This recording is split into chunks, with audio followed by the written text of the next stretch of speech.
क्या झारखंड में सवाल पूछना गुनाह हो गया है? में हुए एयर विमान हादसे के बाद जो है सर कंपनी पर क्या कुछ कार्रवाई की जा रही है? परिजनों को अब मंत्रियों से हकीकत पूछने पर आपको लात घूसे और गालियां मिलेंगी। हजारीबाग में जो हुआ उसने पूरे देश के पत्रकारों को झकझोर कर रख दिया है। एक पत्रकार का कसूर सिर्फ इतना था कि उसने चतरा एयर एम्बुलेंस हादसे में 7 जानों की कीमत पूछ ली। जवाब देने के बजाय मंत्री इरफान अंसारी के समर्थकों ने जो किया वो देखकर आपका खून खौल उठेगा। आज स्वास्थ्य मंत्री इरफान अंसारी हजारीबाग पहुंचे थे।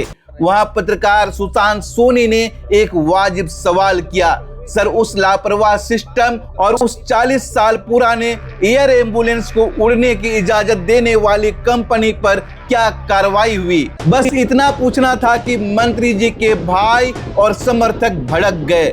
सुशांत सोनी का गला दबाया गया, उन्हें दौड़ा दौड़ा कर पीटा गया और तो और उनके प्राइवेट पार्ट्स पर भी हमला किया गया। कोई ऐसा काम हो, मारपीट करने वाला काम हो तो मारपीट हो सकता है कि हो जाता है, लेकिन ये तो सवाल पूछने पर हुआ और सवाल वाजिब था। इसका मतलब सवाल था उनका कि एयर एम्बुलेंस के मामले में क्या हुआ, तो उनका भड़कना उनके समर्थकों द्वारा रिपोर्टर्स के साथ मारपीट करना, मतलब ये तो संदेह बताता है कि उस एयर एम्बुलेंस के संचालक से आपका कोई रिश्ता है। जरूर वो रिश्ता है, तभी आप इतना भड़क रहे हैं। अन्यथा जो दुर्घटना हुई है, दुर्घटना पर कोई सवाल पूछे तो इसमें भड़कने की क्या बात है? जवाब देना चाहिए।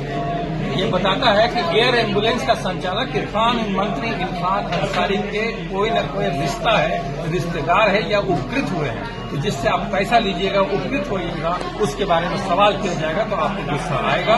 इसी का अब हजारीबाग के पत्रकार के साथ मारपीट हुई, इसमें आप क्या बोलेंगे? मतलब अब इस पे क्या आगे कार्रवाई होगी या फिर क्या बोलेंगे? उनके कार्यकर्ता अनियंत्रित है तो अब पत्रकार अपने साथ लाठी डंडा भी लेके चलेंगे, तभी उनका मुकाबला कर सकते हैं। जैसे मैं तो अपने पॉकेट में हमेशा चाकू रखता हूँ। जो वैध है, जो पुलिस के में वैध है कि इतना बड़ा आप चाकू रख सकते हैं, तो वो मैं रखता हूँ। वो अपनी सेफ्टी के लिए, मालूम है कि जो सामने पुलिस वाले हैं वहाँ तो पूरी पुलिस भरी हुई थी, उसके बाद भी मारपीट हुई। इरफान अंसारी के समर्थकों के द्वारा इस तरह की पत्रकार के साथ मारपीट की घटना हो जाती है और प्रशासन मूक दर्शक बनी हुई, क्या कहें? प्रशासन के पुलिस वाले थे तो वो सिर्फ उनके जो अंगरक्षक थे उनका काम था इरफान अंसारी को बताना, लेकिन और भी पुलिसकर्मी थे, जिला पुलिस बल के जवान थे, इस मामले को रोक सकते थे। यानी अब अपनी सुरक्षा हम लोगों को अपने करनी पड़ेगी। आप अपने साथ डंडा रखें, लाठी रखें और हम लोग एसपी को लिख के भी देंगे कि देखिए आपका पुलिस बल हम लोग को उनकी उपस्थिति में हम लोग के साथ मारपीट हो जाती है, तो अब हम लोगों को या तो रिवॉल्वर का लाइसेंस दे दीजिए या फिर डंडा लाठी रखने का अनुमति दे दीजिए। हम लोग अपने साथ रखेंगे, अपना मामला हम लोग खुद निपट लेंगे। आपके पुलिस की हमको जरूरत नहीं है। जब आपकी पुलिस की उपस्थिति में ऐसी बात होती है तो हम लोग अपने निपट लेंगे। अभद्र भाषा और माँ बहन की गालियां, क्या यही सत्ता का असली चेहरा है? अब सवाल यह है कि मंत्री जी इतने तिलमिलाए क्यों? क्या एयर एम्बुलेंस संचालक से आपका कोई गहरा रिश्ता है? क्या 7 लोगों की मौत का हिसाब मांगना दलाली है? एक मासूम ने अपना पिता खोया, किसी ने अपना पूरा परिवार। उनके इंसाफ की बात करने पर मानहानि की धमकी दी जाती है। अगर आप पाक साफ हैं तो जवाब दीजिए, हमला क्यों? आज हजारीबाग में कई पत्रकार अस्पताल में भर्ती हैं। हम जैसे डिजिटल क्रिएटर्स और पत्रकारों के हाथ पांव फूल रहे हैं कि कहीं सच दिखाने पर हमारा चैनल न बंद करवा दिया जाए। लेकिन याद रखिए, अगर आज हम चुप रहे तो कल कोई और सवाल पूछने वाला नहीं बचेगा। चौथा स्तंभ आज लहूलुहान है।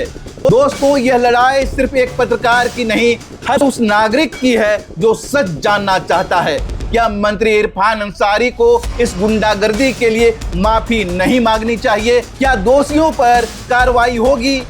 अपनी राय कमेंट बॉक्स में जरूर लिखें और इस वीडियो को इतना शेयर करें कि रांची से दिल्ली तक गूंज सुनाई दे। सच दबेगा नहीं। जय हिंद।